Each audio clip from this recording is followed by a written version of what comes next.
Hello everyone, and welcome to the final episode of my studio workshop series. In this episode we're going to look at how I made my version of Brad Fiedel's The Terminator Theme. This version is now out on my Synthesizer Legends Volume 1 album. So I'm going to break down the original arrangement and show you what changes I did to it for my version. We're going to look at what synthesizers I used for the sounds and how I mixed the song and recorded it in that particular order because in my workflow is such that I mix before I record. And if you are interested in knowing more about that and how everything is set up in the studio, please check out my studio workshop where I'm showing you my studio workflow in 15 minutes. When you check that out, come back to this video. Essentially, I built up my studio so that I can work with my analog synthesizers like they were plugins almost, or virtual instruments. And that is made possible by using a digital mixer where all the synths are patched in. So I can just select which synth I work with, and I build up the mix in real time while I work on the arrangement. So once the arrangement is ready, I basically have the mix ready. And at that point, when everything is arranged and mixed, then I record the song. This song was quite a natural selection for me for my Synthesizer Legends Volume 1 album. Because, well, everybody who grew up in the 80s are familiar with the tune, but I mean, these days everyone is familiar with the theme. The drums, for instance, everybody knows those. And most also are familiar with the main theme.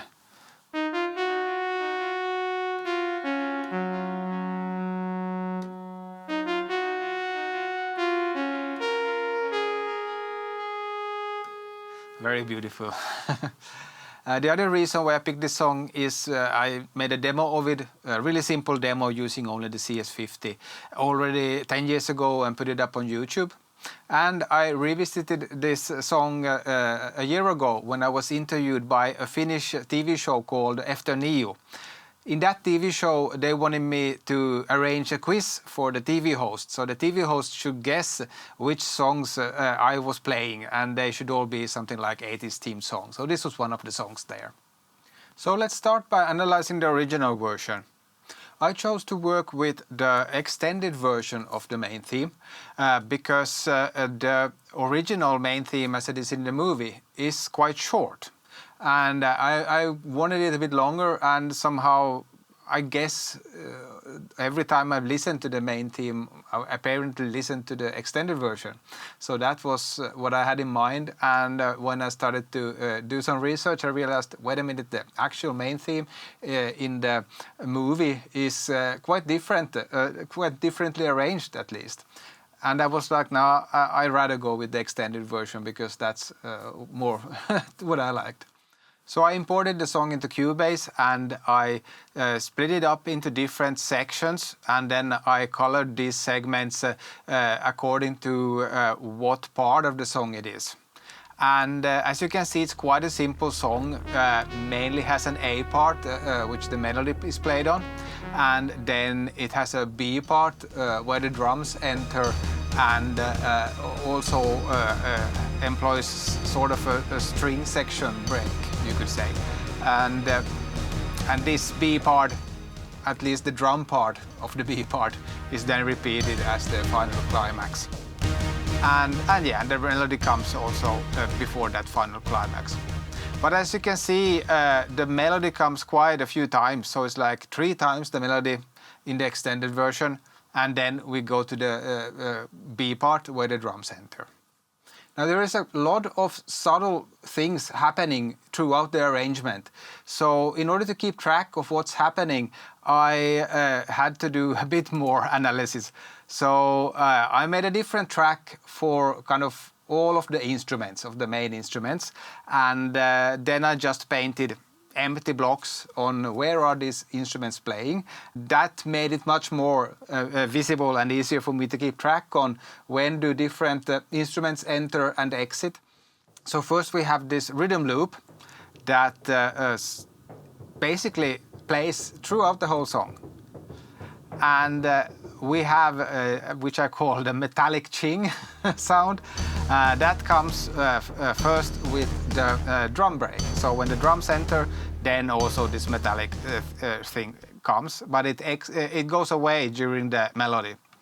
And then there is also a snare entering on this place, and that continues until the end. And the whole kind of rhythm loop intensifies during the final A part and the final climax. Then we have two different drones. I think there might be more in the original, but at least I felt there were like two main drones that I thought were important. One which is kind of mellow and one which is more sharp. And these continue until the final climax. And then we have the various lead parts. And so we have, well, I wrote CS-50 lead, and I don't know what instrument was used originally. But the lead is during the A parts and during the final climax as well. Then there is a pad which enters during the second part that the melody comes, and then there is also a string section which enters on the third time that the melody comes. And then something what I call orchestral hit. It's not the sample that you think of with the orchestral hit, but it kind of has this impact. So it feels like you have a large orchestra playing this ta-dan, ta-dan, ta-dan. And yeah, that's what I mean with the orchestral hit. That enters during the final A part and continues until the climax. It even builds up, I think. So that's the arrangement of the extended version in a nutshell. So for my version of the arrangement, I wanted the drums to enter a bit sooner, because I felt like when the melody comes the third time around, it gets a bit boring, I guess. So I thought, well, why don't we enter the drums already after the second time the melody has played. So what I did is that I'm introducing the drums before the third time the melody comes around, and then the drums continue during the melody on the third time around. So I basically took this B break with the drums, and then we continue with the melody a third time around. And then the B string section is more or less according to the original, and same thing with the ending. The main thing I did for the ending was that the original basically fades out and doesn't have kind of a real ending, and here I was just like, oh, let's go for a real ending. So the drums stop at some point and just have the sound to ring out. So the whole song starts with a rhythm loop, and that rhythm loop continues throughout the whole song. And the rhythm loop goes like this.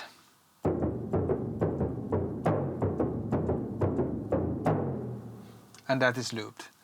And that rhythm loop was originally created with a Prophet 10, I think, but I used Hypersynth Xenophone to recreate it. So the sound basically consists of a noise oscillator and then a ring modulation of the two other oscillators. So only the noise sounds like this. Filtered noise basically, run through some distortion. And the ring mod sounds like this.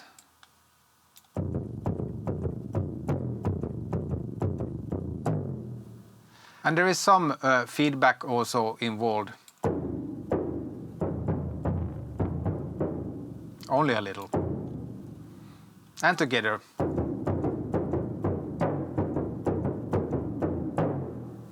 Now the original sound goes from left to right, and it's essentially two different drums, I guess, that are panned left and right. So I did the same thing. I panned one Xenophone to the left and the other Xenophone to the right, and then the final result sounds like this.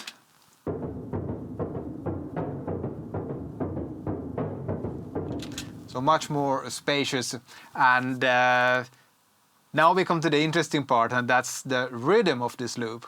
So when you analyze it, you notice that there is actually 13 16th notes in the loop.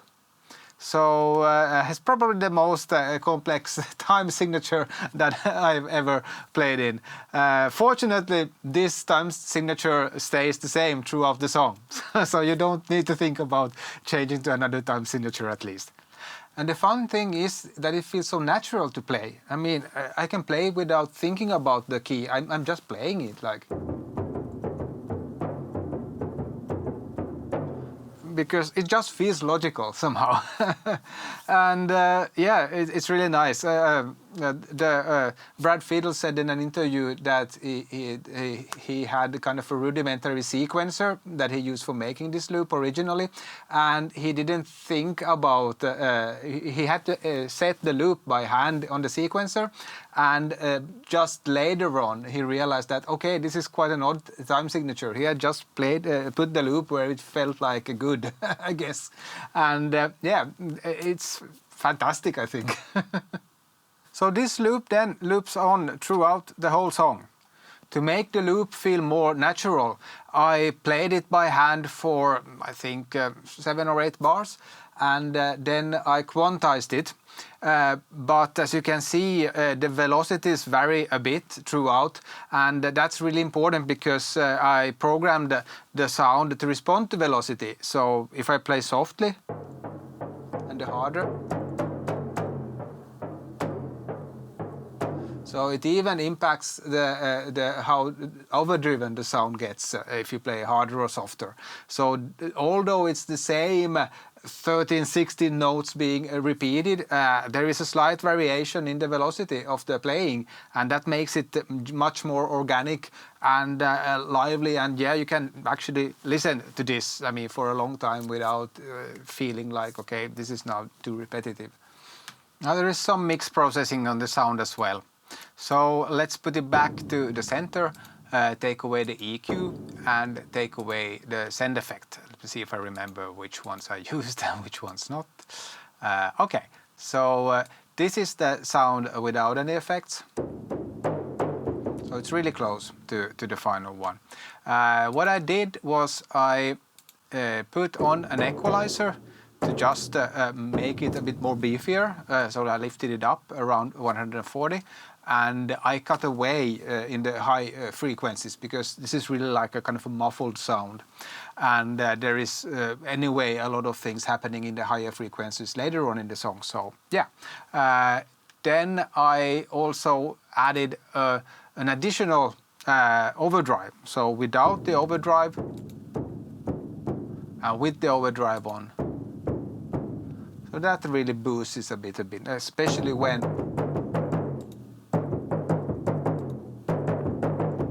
really gets, you know, when the drums get a bit more aggressive, then also the overdrive gets a bit more aggressive. Then I added some reverb, a bit of a lexicon reverb, just slightly of the big sky and a plate. And then one final ingredient, and that's a flanger.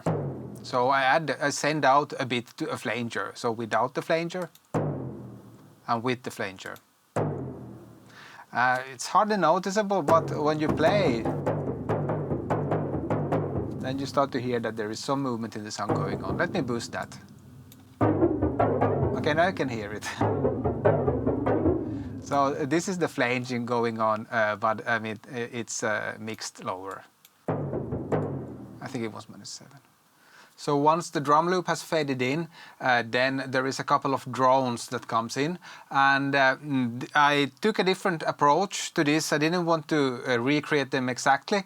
Also, it would have been really difficult because also for this song and all the songs on the album and my previous studio albums have been made with only analog synthesizers so far. So I didn't see any reason now to change that pattern. So I took my ARP 2600. This is Korg's ARP 2600M version, so it's slightly smaller in size, so it can fit neatly on the desk. And I wanted to make, I decided to use 2 drones. One kind of really like magnificent, a big one, and another one more resonant to kind of compensate each other. So I used the ARP for making a drone. So I decided let's use all the 3 oscillators because we want it as beefy as possible.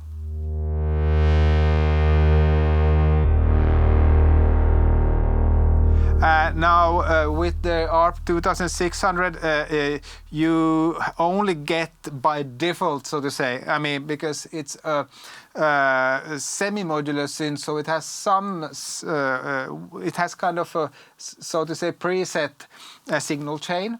But then you can override that preset signal chain using patch chords. So in the preset you only have a square and pulse from oscillator 1 and oscillator 2, but I wanted to use the source as well. So what I did was I patched out the sawtooth. Before patching it sounds like this. And then I patched that into the ring mod because I'm not using the ring mod in this sound.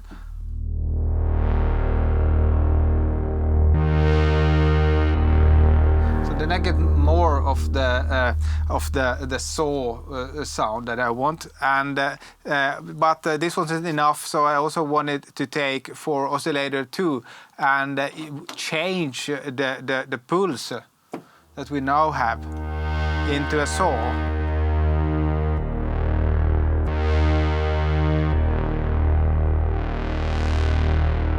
So this was more the sound that I was after.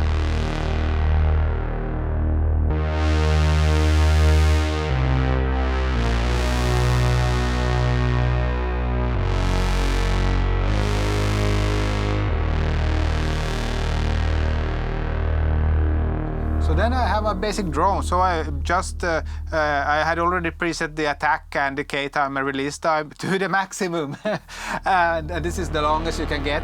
So I did, while recording this, I also worked a lot with the mixer. So I kind of adjusted adjusting the volume.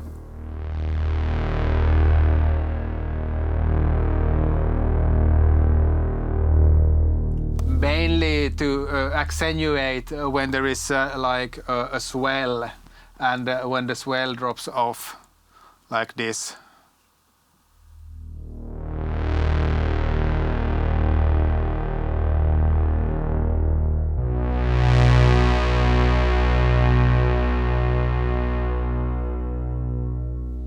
So this was a really nice sound. So I went with that, and I'm using also some of the internal spring reverb. Now there is no spring reverb. Now there is roughly at the mid. You can hear get some metallic sound from the spring reverb, which works really nicely for this song. I also send it out to the lexicon reverb, a bit of the Big Sky, and also to a room. I have some EQ on for emphasizing the bass and also the nice high frequencies when the filter opens up. And I think that was it for the bass drone.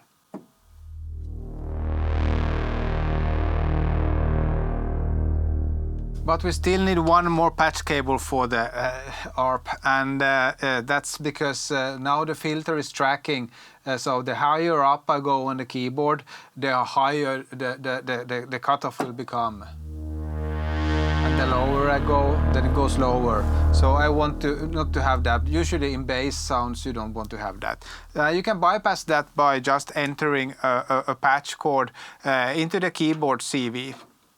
Then it breaks up the signal chain, so then you don't have any keyboard CV control over the filter anymore, and then you get more an even kind of filter curve, regardless of where on the keyboard you play. So for the second drone sound, I wanted something with a different tonality than the ARP 2600. So then I took the Roland Jupiter-6 and made a more resonant sound. That sounds like this.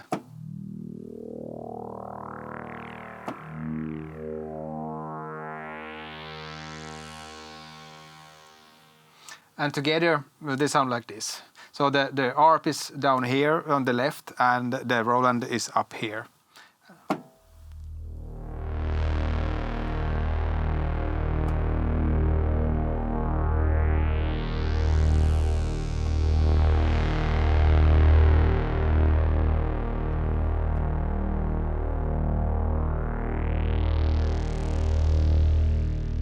And I also panned them a bit slightly differently so that they stand out even better. For the Jupiter-6 I also cut out most of the low end, a bit of the high end also, because it has quite a bright high end to make it fit better in. The Jupiter also has a bit more reverb and delays going on in the sound. So then we have all the elements we need for the A part for the first time the A part comes around. So we can just set the drums to loop and then play over that.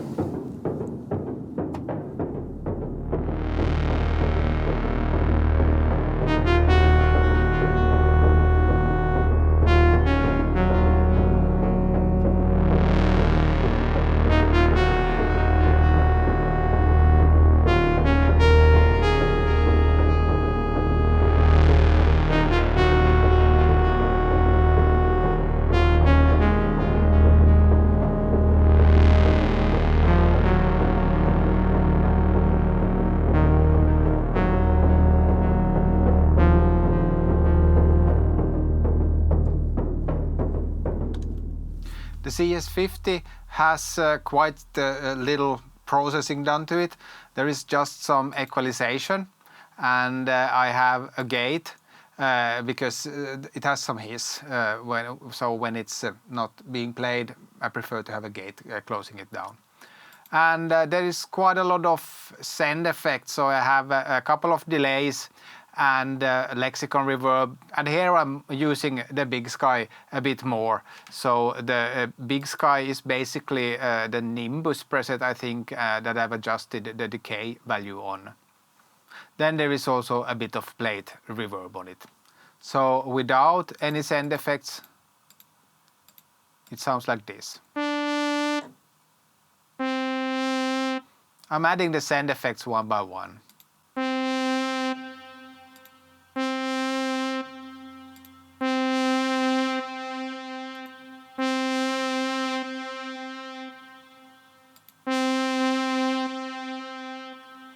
So there, can you hear what they do? It's not like one single effect that does a lot. It's like a mixture of many different things that add small things.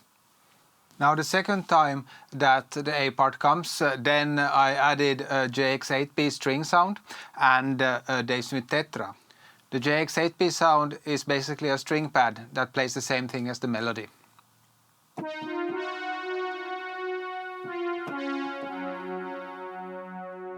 I also added a bit of a delay to the CS-50.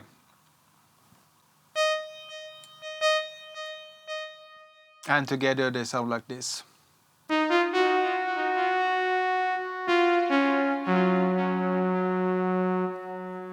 The drones also start to play different bass notes, so I added another third drone, the Dave Smith Tetra, basically the number 1 preset on bank 1 that is slightly adjusted, and it sounds like this.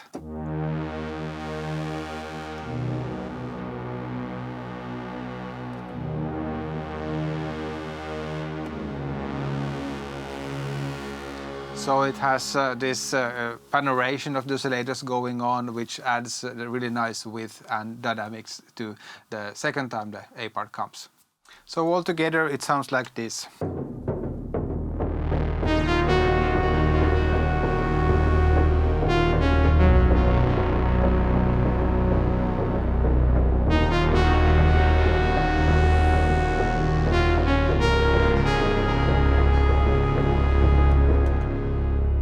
I forgot to mention that I have some, I'm using the aftertouch on the CS-50 as well. So there is, I think, just a slight bit of vibrato and brilliance and overall level that is added when I press down.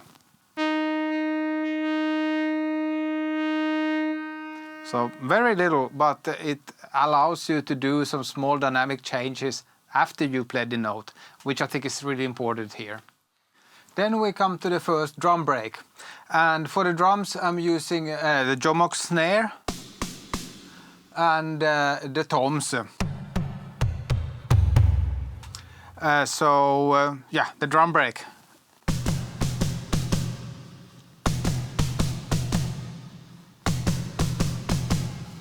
And then after the drum break, when the melody comes the third time, then this rhythm continues, but I add some snares in between, so it goes like.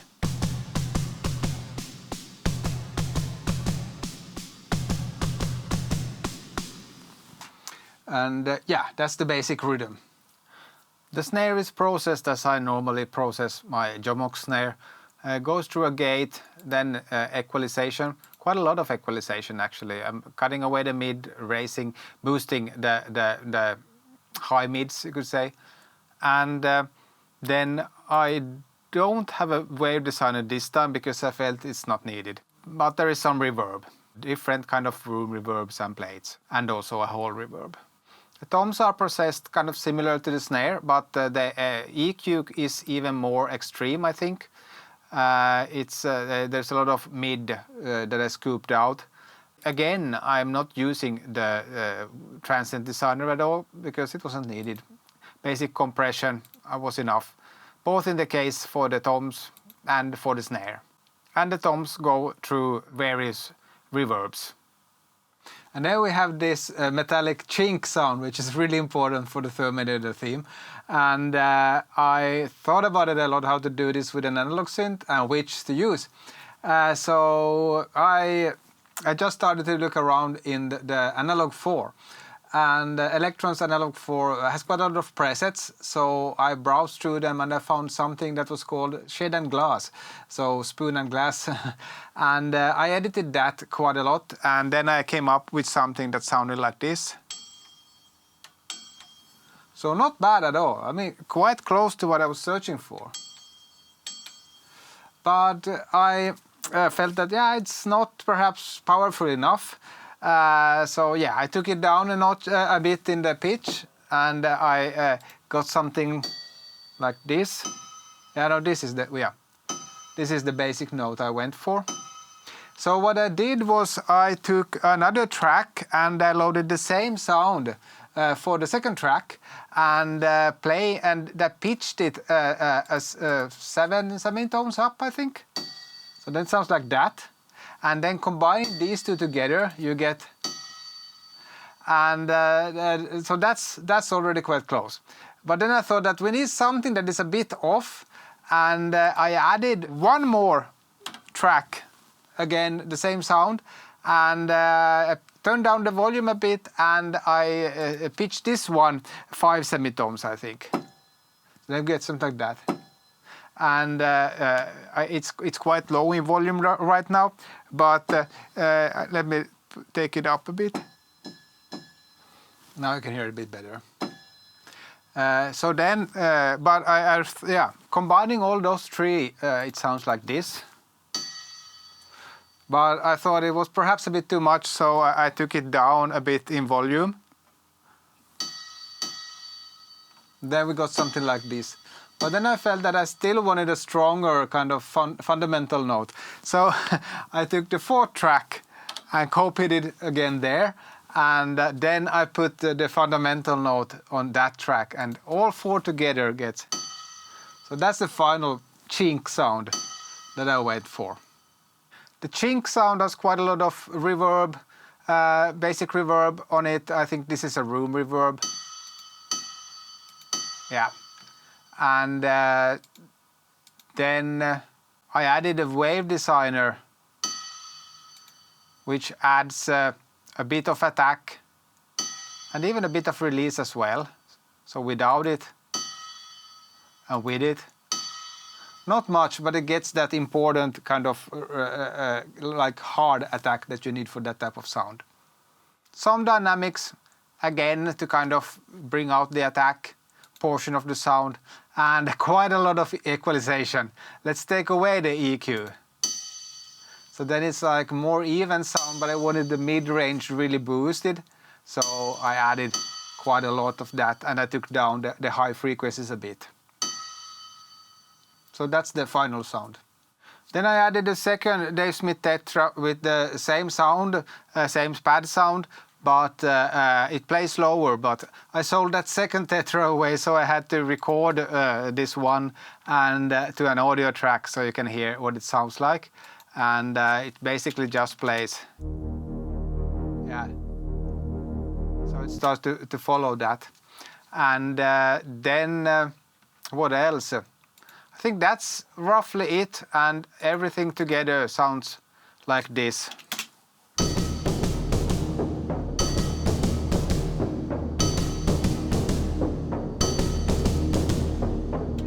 For me, it's really important that the drums sound natural. As you can see, they have a lot of variation in velocities, and they are recorded by hand. So you can see like flamming happening, and it's definitely not on note, but it's not on the grid. But it's really makes it more lively. So the only thing that is to the grid is the original the Xenophone loops. That's to the grid, so that's where I took the tempo from, and everything else is played by hand. I probably looped the MIDI at some point, I guess. No, actually, now when I look at the MIDI, it's really like, yeah, you can see there is quite a lot of variation. So yeah, apparently I really played the whole drums, all the drums throughout the song, just to make it as dynamic as possible, I guess. But then I did, of course, have to adjust, because sometimes they were a bit off, so I had to go in and adjust the certain notes to be a bit closer to the rhythm. And after that drum break, the drums continue, and a new element is introduced, and that's the Oberheim Xpander strings.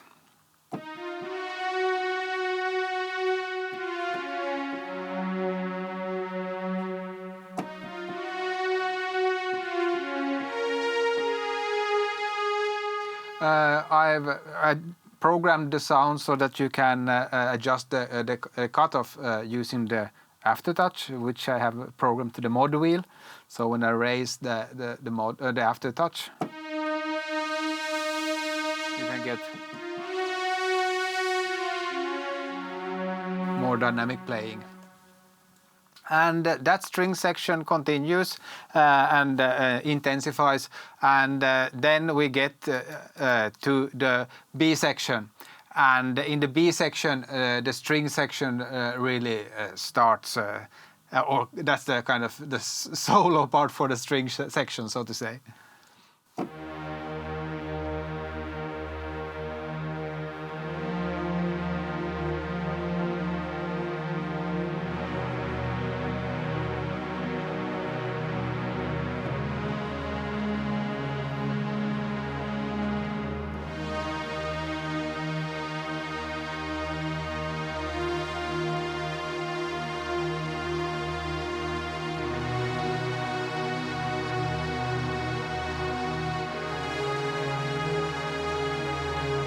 And so on.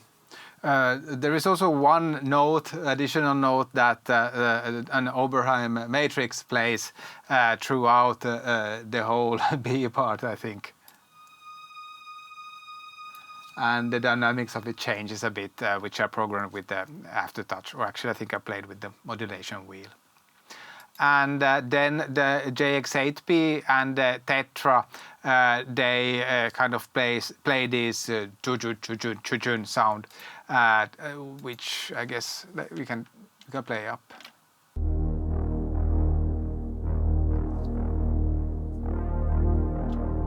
So not much. They provide a bit support only.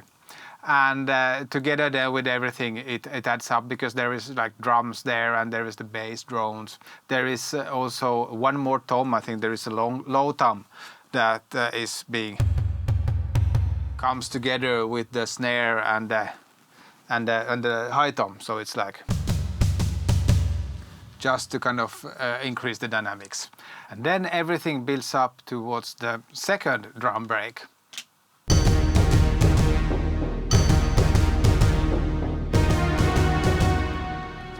In the second drum break, I'm also introducing a Marion Pro Synth, or actually I'm using the bigger brother, the Marion MSR2. And then we add the Xpander also plays there, adding that. And then we have the JX-8P is also playing, and apparently the two Tetras are playing. So we get something like. So it builds momentum all the time. So the kind of the arrangement is such that the momentum builds all the time until the until the final climax. So the last A part, everything we've already introduced is basically playing, and the CS-50 is not playing this sound anymore that it was playing in the A part. Now it's playing a flute and a brass.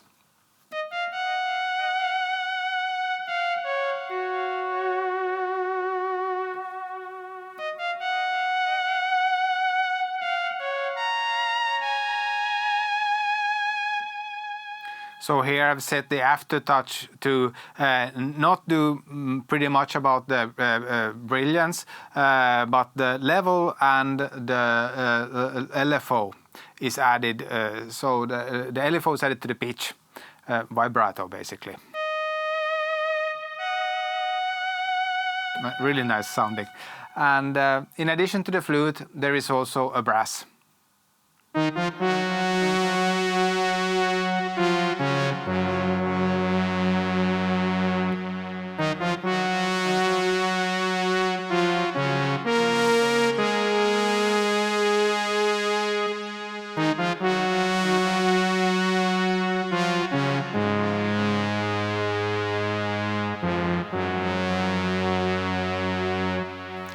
One of the voice boards is a bit out of tune, so I had to take several takes to get this one right.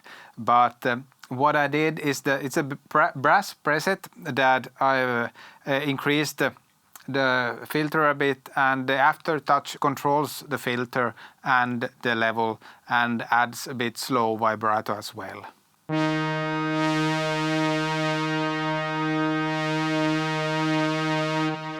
Which makes it quite responsive to play. And I forgot to mention that the aftertouch is actually so sensitive here that it also works almost as velocity on a modern synth. So if you hit it hard, then it's already like it will be velocity, but it's actually aftertouch.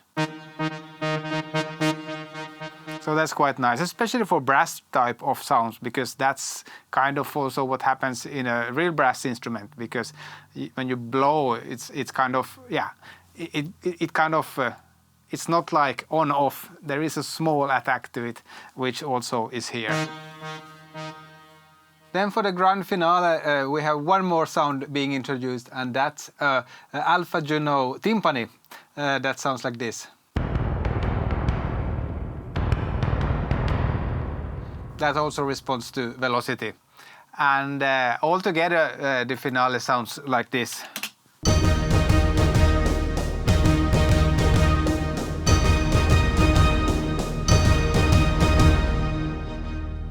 There was a bit more automation in this song because it has such a dynamic nature. I mean, there are a lot of like crescendos and diminuendos. So there needs to be a lot of movement in the sound, and I wanted a kind of more controlled movement, not just like adding some random LFOs. For instance, with the Jupiter-6, there is some basically volume automation just for controlling the swells and dips, and then also panoration. So the Jupiter-6 goes a bit between left and right, and that I can control with CC on the digital mixer. I'm dropping the big sky a bit towards the end, and then I'm shutting it completely off for the final notes because I just felt it rang forever. Well, not that long, but for a long time. And of course, for the Xpander and for the Matrix 1000, there is quite a lot of automation data because, yeah, there are string sounds, so you want to have, again, dynamic in them. And then there is this funny track, and this is the snare drum. So I wanted the snare drum volume to dip down when it's playing these in-between notes. So like... So during those, I felt that, okay, they are a bit hard now because I've, of course, processed and compressed it a bit. So then the dynamic also kind of suffer. So I want to have that sound because the velocity impacts the sound as well, as you can hear. So quite a lot. So instead I did it in the mixer. So the mixer handles the dips needed for those interim snares, or what they want to call them. But this is what it sounds like.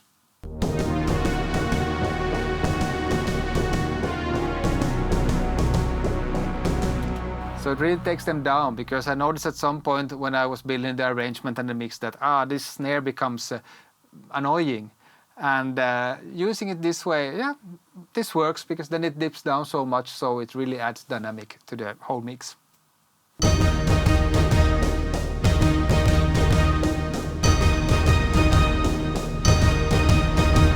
And then the arrangement is ready, and the song is basically mixed and ready to record. In this case, there were so many analog synths that I used that don't have MIDI control. Well, mainly the CS-50. And the CS-50 I had to record on like separate overdub tracks. Then I recorded the whole song into stems. And the stems then I used for a separate step, and that was for submixing it using an analog mixer. And here is what I did. So once all the songs were recorded, I did this separate intermediate mixing session where I mixed all the songs using the stems that I recorded, and I still mixed them through an analog mixer. If you're interested in why I did this and the difference between digital and analog summing, you can please check out my previous workshop videos, because I've explained it more in detail there. And I'm going to go a bit more briefer through this one, because it's been repeated several times. But anyway, let's bring up the different channels on the mixer and listen to the song what we recorded.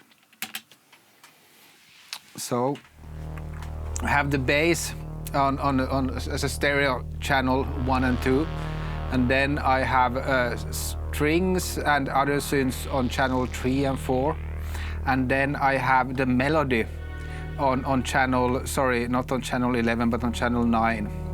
And then I have the return, effect return from the lead I had on channels 11 and 12, and then the effect return channel of everything else on 13 and 14. Then I have the drums are on channel 7 and 8, and most of the other synths are on 5 and 6. But right now there's not much playing there, because there isn't much any other synths. Sorry, I said it wrong. On channels 5 and 6, 5 is actually this bling sound. If we go a bit forward in the song, you can probably hear it. Yeah, it's coming now. So here is the metallic sound. That's on number 5. I thought that's such an important sound, so it needs to have its own channel even at this stage. And then I have number 6. Can't remember what I have on channel 6. Oh right, it's the Xpander bass. Xpander strings, more or less.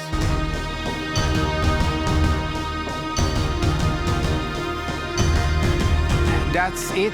Then I'm using the analog equalizer. I want to have a bit more bass, so the whole stereo mix goes through the analog equalizer. I want to have a bit more treble. And then I'm driving it through the bus compressor with the transformers engaged. And I think this is roughly the rate settings I had. I had quite a slow attack. I had the release around in the middle, 0.6, and I had the sidechain filter on. Rate I always use that too, because I want to hear the master bus working, and I'm aiming roughly for something like a 4 dB reduction. Now for this song I hardly did any equalization on the board, because I already felt that this works. Let's not change it if it works. Probably one reason was because I also mixed this song using EQ and compressor on the master bus. So that helped me to kind of get the sound I was after, I guess. But one thing I noticed, and that's I felt like the main brass lead could have had a bit more beef. So let's go a bit earlier. Let's take it from here. Like, yeah, I would like to have a bit more mid-range. So I used the tube EQ again. So I basically took an insert, put it as an insert effect on channel 9. I had to check which channel it was. So let's repeat that part again and listen to what I'm doing with the tube EQ. So I want the mid-range, so I'm basically boosting the low frequency a bit. Works really nicely. So all I have to do is probably will add an extra low cut on, or add an analog low cut on, just to remove any additional low frequencies. But I feel like this is already giving me the thing I need. I think I might lower also a bit the really low shelf EQ, because I'm raising it with the tube EQ. But this sounds rather nice.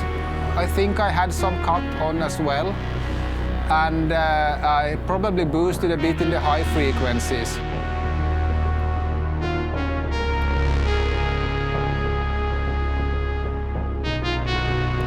Probably not that low. I think perhaps around 5. I don't think much is needed.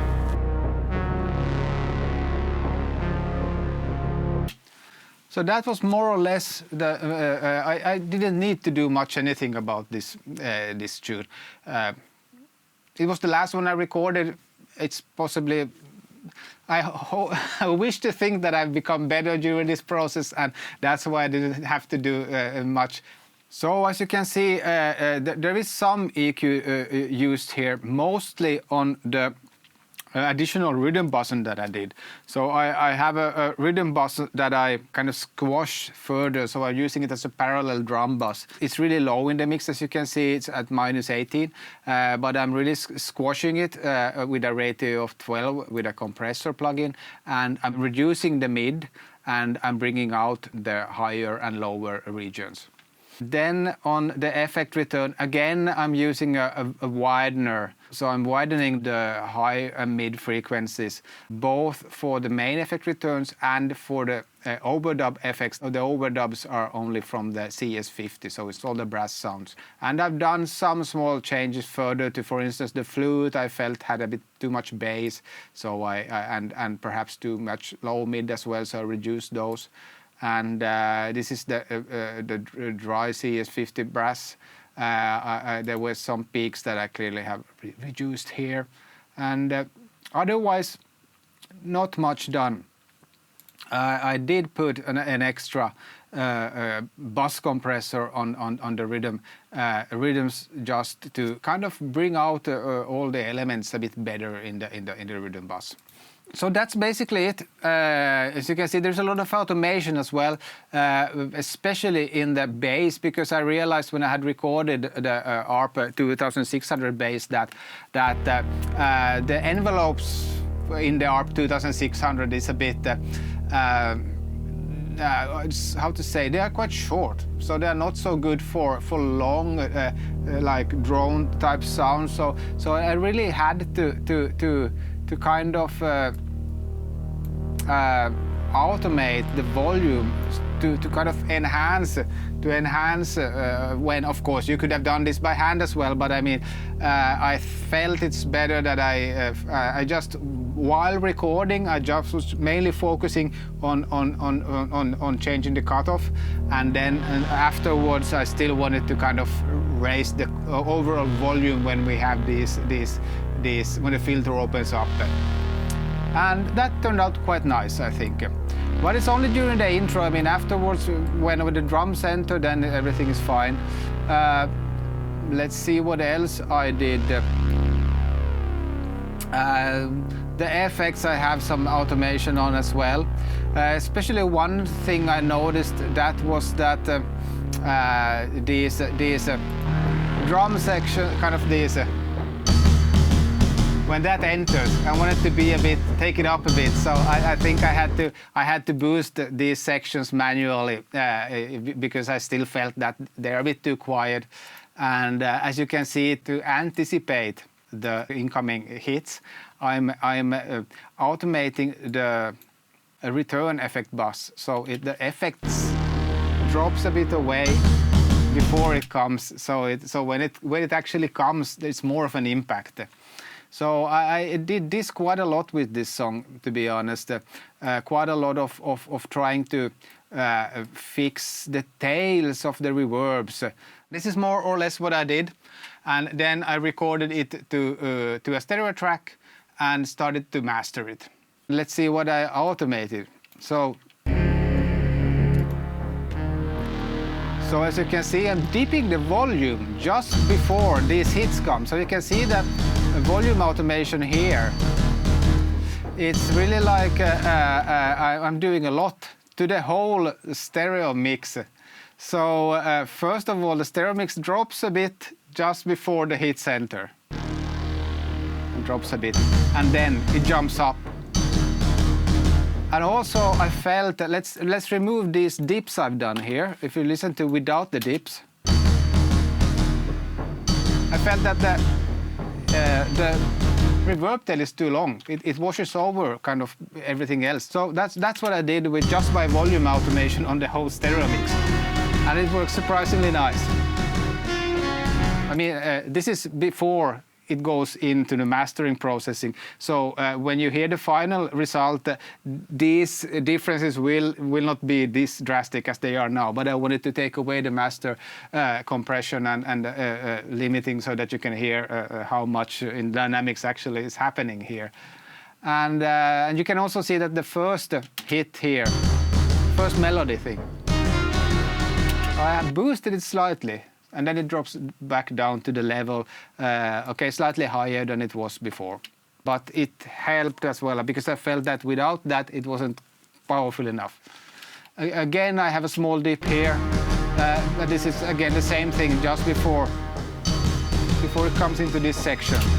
And then towards the end, same thing happening. I mean, always when these hits come, I automate it. I kind of dipping the reverb tail down. Because the tail isn't needed at that section. I need it, of course, but it doesn't need to be this loud. And in the end, I have an interesting thing happening, because I realized in the end, let's just, delete the automation, listen to what it sounds like. So that's the whole ending. And what I felt like was that, oh wow, the tail is a bit too short. So what I did the same dip like in the other hits. But then it goes back up, it raises everything, because I really wanted more of the tail. So then I just boosted the volume. So it's quite fun what you can do just by volume automation of the stereo file. So that was quite fun. As you can see, there is also something else going on here. So what I did, I put on a high shelf equalizer, because when I'm raising this volume, I mean, there is a lot of, you will hear a lot of analog hiss. So to remove that analog hiss, I think we can actually, I'm just removing the automation for now. Now you can hear there's a lot of hiss coming at one section. So what I wanted to do, I needed to dip the high frequencies at this point so that the tail can sound, but let's dip the really high frequencies, because the hiss is most notable there. And here it goes down while the volume goes up. I'm quite proud of that. The main master is quite simple, I think. I did put some small equalization. I boosted a bit more on the bass. I felt it wasn't enough. I mean, these things is things that I could have done with the analog EQ as well while I was in the analog domain. But the thing is that you normally work on one tune per day. And then I realized that just because it takes a long time to set up everything, then I realized later on that, okay, yesterday I clearly had perhaps I've been listening to a mix for too long or something like that. You tend to perceive things differently from day to day. So one day I might use more bass than I normally do. So then to get everything like cohesive, then I had to do some small equalization. And I did this before putting it into the Ozone mastering chain. And my Ozone mastering chain is very similar to the previous ones that I've had. Again, it's a dip around 200 Hertz. There seems to be quite a lot of things gathering in the 200 Hertz region for me. But then I kind of don't want to dip it too early on, because somehow it feels like there are lots of things happening that are needed there. But I think, I mean, I don't feel that I'm a professional mixing engineer, definitely not. I'm still learning. I hope in the future I will be able to reduce these things before recording. But then it's also, again, the limitation of the mixing desk I currently have, because yeah, you run out quite quickly of EQ points, so to say. So yeah, so then I end up doing a lot of this in mastering, but it's not much. It's just by 1.5 dB, some dip in the high frequencies. Again, similar imaging on the whole mix as on the previous mixes. I'm widening a bit in the mid region, and then I'm dropping the low frequencies so to mono. So everything below 120 Hertz goes to mono. Again, I'm using the match EQ, but really little in this song, because this song was so different from the reference. I barely use it here. I just had a small nudge to kind of get the feel of that okay, it's more in line with the rest of the songs, perhaps. And then multiband compression again, a basic multiband compression on, and then limiting as the last step. So that was how I made my version of the Terminator theme. If you have any questions, feel free to leave a comment under the video and I will do my best to answer it. This was my last episode of the workshop series. All my other earlier episodes are on my YouTube channel, so feel free to check them out there. Thank you so much for watching. Bye bye.